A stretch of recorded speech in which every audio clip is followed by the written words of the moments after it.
Hey everyone, I'm Bartosz. I work at Haken as blockchain layer 1 auditor researcher, and during the last 10 months I found around 50 critical issues in various blockchain projects. And today I would like to talk to you about one of them, a very interesting one, a critical issue in Binance proof of reserves. But before talking about the bug, let's talk about the proof of reserves. So, as you probably know, after FTX collapse, everyone started to talk about proof of reserves. The early version of the proof worked like this. An exchange creates a list of all the user assets. They ask a trusted auditor to verify it, and later they release a service which allows you to check that your assets were included in the audited list. This implementation works fine, but actually there's a way to make it even better, and it's by using zero-knowledge proof. By using zero-knowledge proof, we can automate the whole process. We won't need an auditor, and we can basically create a real-time system. And that's what Binance did. A month ago, they announced their own version of the proof of reserves, which is using zero-knowledge proof, which allows them to create a proof that all user balances are correct, there were no negative balances, and all the users were included. And all of this without revealing any sensitive information about the users and their balances. But there is one problem with zero-knowledge proof. It takes a lot of computer power to compute it. So in case of Binance, it was almost impossible to create a proof for 50 million of users, so they decided to create an optimization.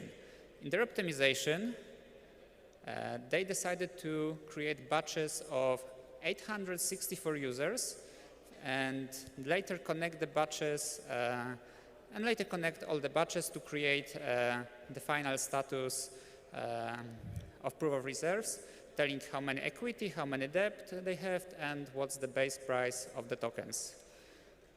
So they needed to connect all the batches with each other, and to do it, they used the following formula. Total equity plus total debt plus base price. In programming, we call it bit shifting. It's just optimization to store all the information, all the free numbers in one big number.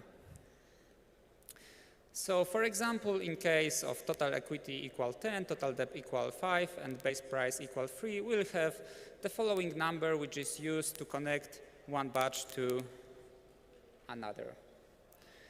But there is a problem with this formula, because actually you can use a trick to create the same number from different equity, different debt, and a different base price. Actually, if you set the base price, the value of the token higher than 2 to the power 64, it allows you to create the same number also for a different equity and a different debt. And that's the issue which allows us to bypass the system. And let me explain you why.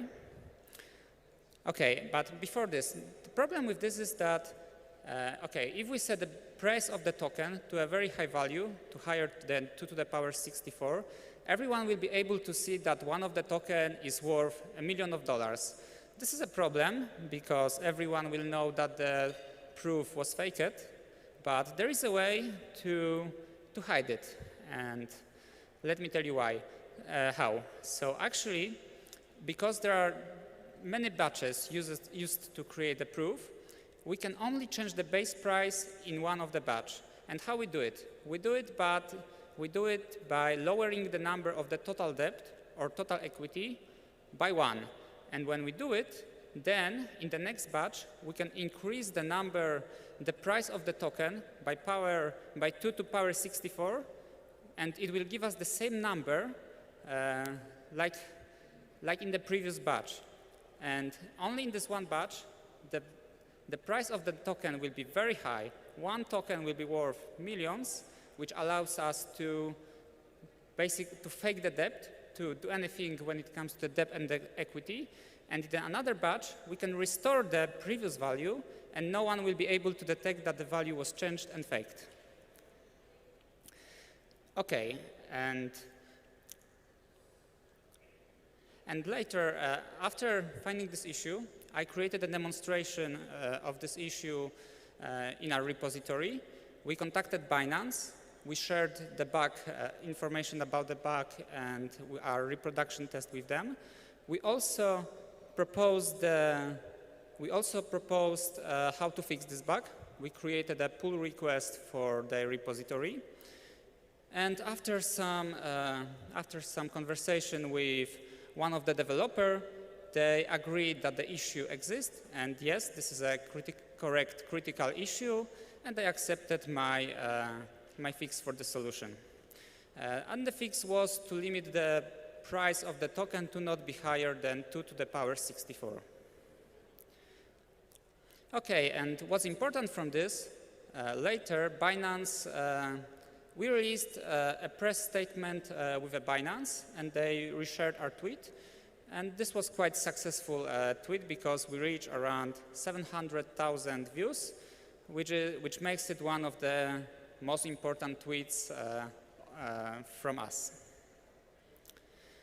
Okay, and what's important from this story?